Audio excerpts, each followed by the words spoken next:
The summer heat lay heavy on Millhaven, a textile town where looms clattered like rainfall against tin roofs. In the heart of its oldest mill, threads of cotton stretched from spindle to spindle in luminous tension. Overseer Jonathan Miles paced the mezzanine, noting every frayed belt, each misaligned bobbin. On paper, he was lauded for efficiency. In whispers, he was feared for public reprimands that stripped seasoned weavers of pride. Yet beneath his ordered ledger, morale seeped away like dye bleeding from raw cloth. One morning, as the sun burned mist from the river, a single torn weave halted an entire run, costing the company a full day's quota. The culprit? Elsa Brennan, a widow of 30 years' service, stood pale under the weight of dozens of staring eyes. Every instinct in Jonathan urged an explosive rebuke, but a voice, quiet and persistent, wondered if preserving her dignity could yield more than the fleeting sting of fear. Instead of berating her on the floor, Jonathan gestured silently toward the stairwell. They ascended to a narrow balcony overlooking the humming mill. The air smelled of oil and thread. He began softly. "Elsa, these machines are temperamental. Even the best hand may see a warp break. You've held this floor longer than some of my foremen have lived. I'd rather we solve this together than waste the experience you carry." Her shoulders slackened, her lips trembled not with shame but with tentative relief. By offering her privacy, Jonathan allowed her humanity to breathe. The other weavers, deprived of spectacle, returned to their tasks, curiosity fading like a ripple on calm water. Jonathan's restraint startled even himself. In the hush that followed, he saw the fragility of pride.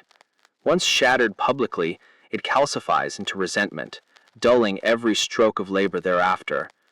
By letting Elsa save face, he rewrote the script from accusation to partnership. She confessed the spindle had been overdue for inspection. Together they drafted a maintenance note that would forestall repetition. Instead of resentment, gratitude glimmered in her gaze, a currency far more potent than coerced obedience. The next week, another misalignment surfaced, this time under apprentice Tom Halley's station. Whispers primed Jonathan for an eruption, yet memory of Elsa's softened expression stayed his tongue. He beckoned Tom into the quiet of the supply alcove. "These looms demand patience," he said, rolling up his sleeves. "I ruined a full bolt my first month, nearly cost my father his bonus. Let's review your tension settings." Tom's cheeks flushed, not from shame, but from the unexpected mercy. When he returned to the floor, his movements bore new precision. Peers noticed. "Miles didn't flay him alive," one muttered. Slowly, a rumor of fairness eclipsed the old legend of wrath. In evenings, Jonathan walked home past clapboard cottages where lanterns glowed amber against dusk. He reflected how many reprimands he had broadcast merely to appear decisive. Did it truly fortify production, or simply fracture trust? The ledger balanced more than yards of cloth. It tallied invisible costs. Loyalty lost, initiative strangled. A century-old proverb whispered through his mind. The tongue that spares in public can guide in private. He sensed the transformation stirring, subtle yet seismic, in the way authority could be wielded. Autumn brought an unexpected trial. A batch of dyed muslin emerged blotched, threatening a lucrative contract.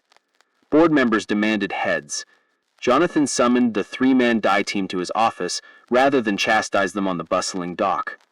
He spread the ruined cloth across the desk, fingers tracing stains like bruises. "Gentlemen," he said evenly, "this shipment means wages for 50 families. I know you hold higher standards than this. Walk me through what happened. We'll write it together."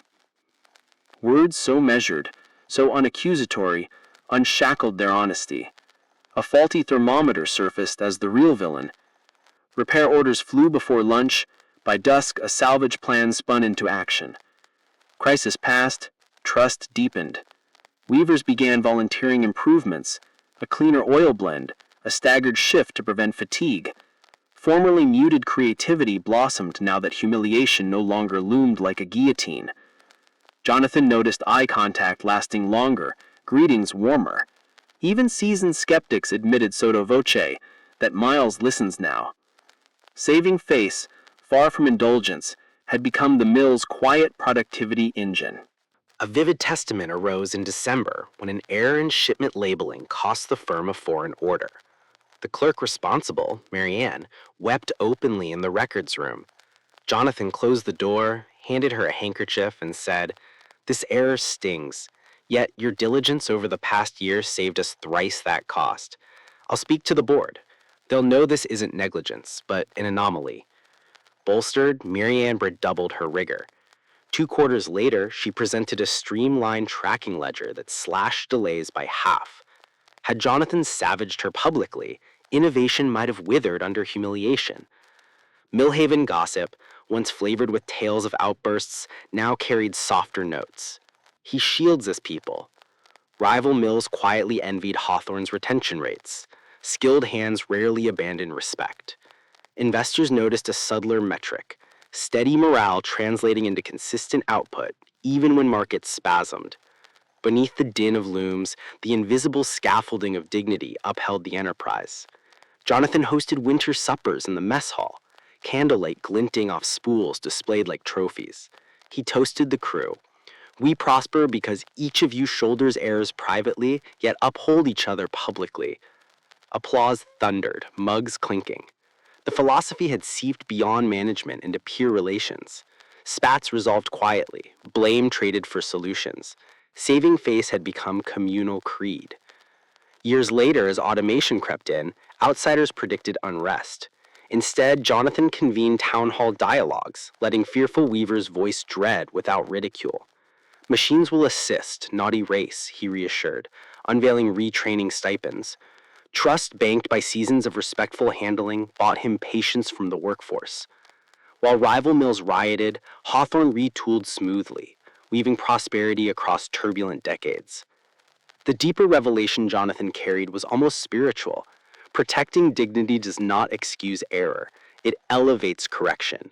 Shame closes ears. Respect pries them open. By guarding reputation, you safeguard the will to improve. Management textbooks spoke of metrics, but behind every digit pulsed a heart, tender yet resilient when honored. Retirement came with spring's lilac bloom. In farewell, employees presented Jonathan a tapestry embroidered with the phrase, "He corrected in whispers, praised in echoes." He touched the threads, vision misted, realizing legacy was not measured in bales shipped, but in pride preserved. Long after the looms fell silent, townsfolk recalled the era when a foreman chose discretion over derision. Apprentices studying leadership cited the Millhaven model, proof that industrial might need not ride on humiliation. Former workers, now mentors, were told how saving face transformed them from mere operatives into custodians of craft. So endures the principle: public shame scorches, private guidance nourishes. To let another keep dignity is not weakness, but wisdom, for a person whose face you've spared will guard your trust as fiercely as their own esteem. Authority that honors humanity multiplies loyalty beyond any ledger. Millhaven's lesson whispers to every corridor of command. A leader's truest strength is the power to shield, not to scald.